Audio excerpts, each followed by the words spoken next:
Hello and welcome to another jungle video, and in this one I want to give you my personal 5 best tips to escape low elo as we approach the end of season 11. That's right, the final third is about to begin, but I don't just want to give you rehashes of the same tips that everyone gives you in these videos, plus the ones I've even given over the years. I want to go over stuff that's specifically very important in the current meta, but also that are really common fundamentals of the modern jungle game, which means it should last into the next season as well. And no, I didn't just sit in a Chesterfield couch, light up a pipe with my smoking jacket and make up nonsense. These are all direct observations and summaries of the biggest crimes that I see in low elo, all directly from my coaching sessions, which are uploaded to Patreon if you want to go and access those. But as junglers, we love trees, and Maokai has a message. Hello, me and my saplings are here to tell you about a way that you too can fight for the jungle, for the trees, for the Maokai.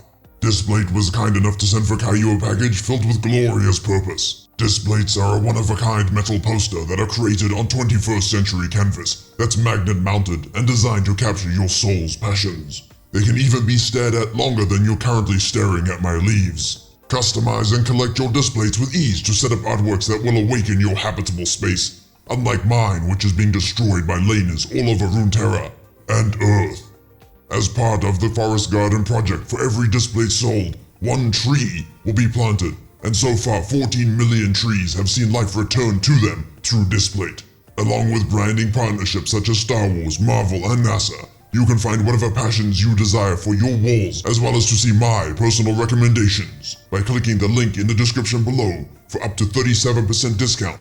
Save the trees. But for the first tip, I'm going to be talking about first clears. And no, not all tips are really simple and have a quick fix or a quick cheese strategy, but I need to outline this fundamental before we get into the more complex tips later in the video. And you are watching the footage directly from my coaching sessions. A first clear is the most fundamental aspect of all jungling. If you are slow, you will lose tempo advantage. If you are slow, you won't get the top crab. If you are slow, a jungler who shouldn't have any business ganking before you ganks before you. This then forces you to be defensive. You fall back to your camps instead of thinking of another advantage that you can secure while they do that. It's also why so many coaches over the years have said, listen, just play Mundo, just play Annie, C as well, just AFK farm and scale. It's because you don't really get punished for not doing those things, but when you don't understand how to farm properly and efficiently, you're slow out of the jungle, you don't rinse your clears fast enough, you get behind on experience, and you actually don't end up scaling because there's nothing to scale. And yeah, I've seen the posts on jungle mains saying, well, Nis and Virkayu saying get better at first clearing, but they don't explain how.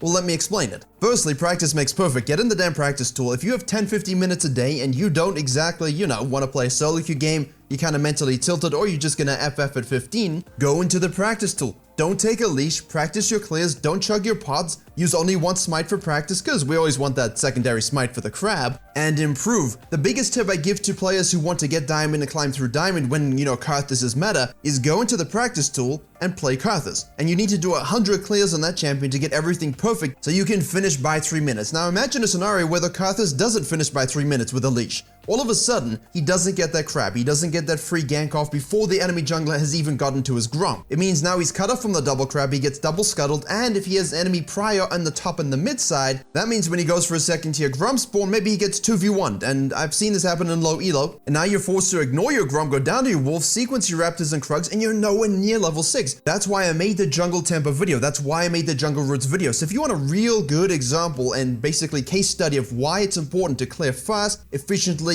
and well, those videos, even if they're a bit more advanced, will give you a really good breakdown of what you're striving to get to as a low elo player. Now, if you don't know what to do in that practice tool in terms of increasing your clear times, you simply go to your client, you search up Yankos, you download his replay, and you watch his clears. You go into practice tool and you try and mimic them as much as possible. Head to Flaris' channel to see good examples of full clears on your champion. I will also link videos I've done on the mechanics of clearing your jungle, which still hold true to this day. Simply being able to get out onto the map first, simply being able to dictate the actions of the entire game, especially in low elo, as well as set yourself up for those second, third clears, is the most powerful tool you have to not only get your lanes ahead and happy with you, you also get to secure that dragon before the enemy jungler does because he's busy slowly clearing and running to random camps trying to counter jungle you, but you can't counter jungle what is secured, because your camps are always in your belly, he isn't able to eat. And of course the mental game of having the first dragon, the second mental game of getting the herald, you see where I'm going with this. But the second tip builds off of this in a very logical way. Almost all low elo junglers do not consider what the enemy jungler wants to do in any capacity. Okay, maybe you think, alright, he's doing a 5 camp, but you don't check it. You don't consider what's his timing for that level 3 gank. You don't consider what's his timing for the level 4 Scuttle Crab take. You don't think, hey, you know what, the Karthus is gonna start on that blue buff, and he's gonna be really slow because he's silver. That's not an insult or an indictment, it's just facts of life. Same with those Nidalee players. Why don't I start on the top side to make him think I'm going down to the bottom side, use a reverse clear to simply contest the top crab and take it,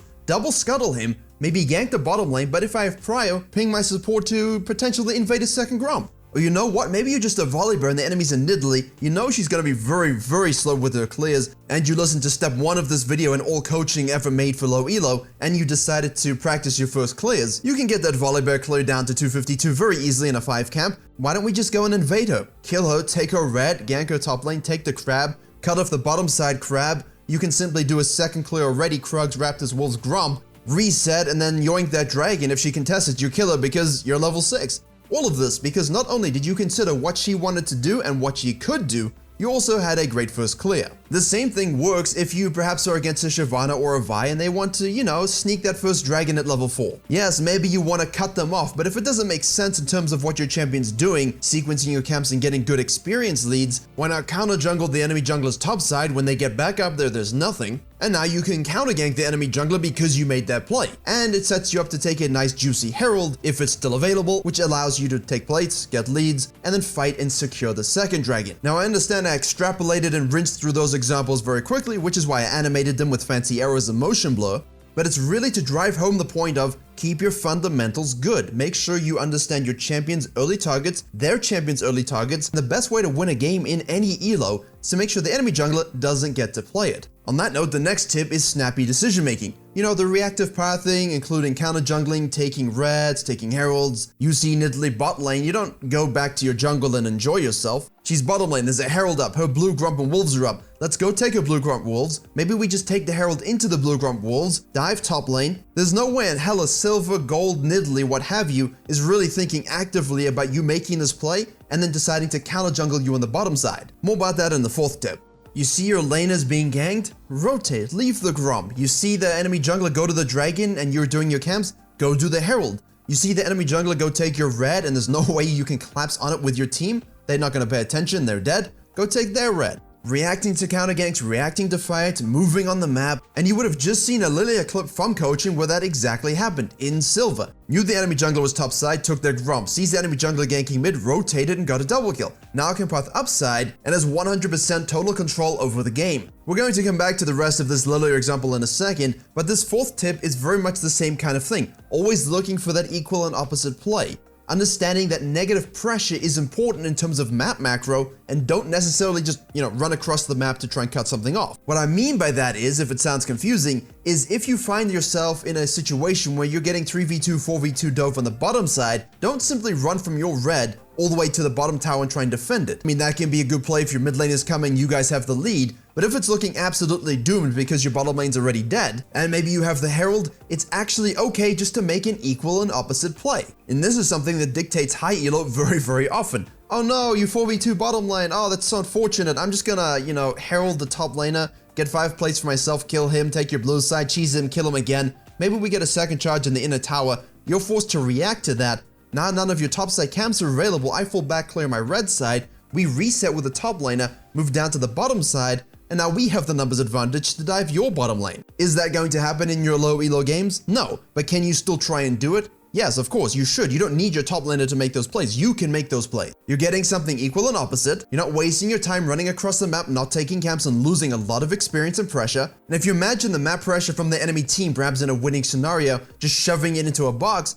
and you have one opening, you just open the box and absorb all the steam to your face. No, make more holes, dissipate it. I don't know if that makes sense, but a very core gameplay example I will link below. I just released it on the gameplay channel. There was a hard inting LeBlanc with a Viego, and I'm not trolling it. She was literally 070, 4 Doran's rings, rushed a Gale Force. The Viego had to find a way to dissipate the pressure, still get himself fed, and then carry the game. If he can do it in Challenger, there's definitely ways and windows that you can do it in low elo. And finally, for the 5th tip, objectives and not taking enough. You know, when they do a dragon and you don't do the herald, as I just said in the previous tip, you just keep forcing it and fighting it and dying. You might have the advantages in your mind, but if you haven't gold reset, if their whole team is able to rotate, maybe the team comps just don't match up, they have numbers advantage, you keep dying trying to take a dragon that you really don't have to. And you're seeing direct footage from coaching of this. Xin Shao simply dying on the dragon to a Rengar he was abusing. The Viego from one of my new types of coaching sessions that'll be going live in September decided from a live view to, make an equal and opposite play because the enemy jungle was bottom side,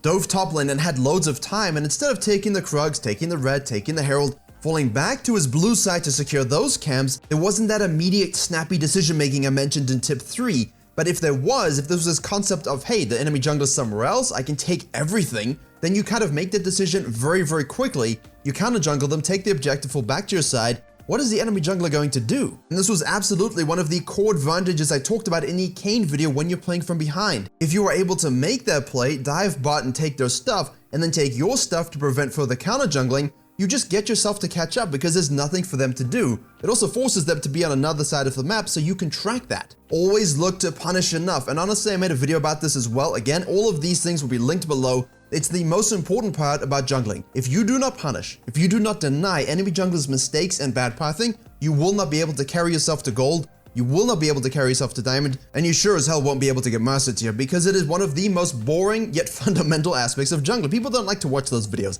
Denial, punishing, nah, I want to carry.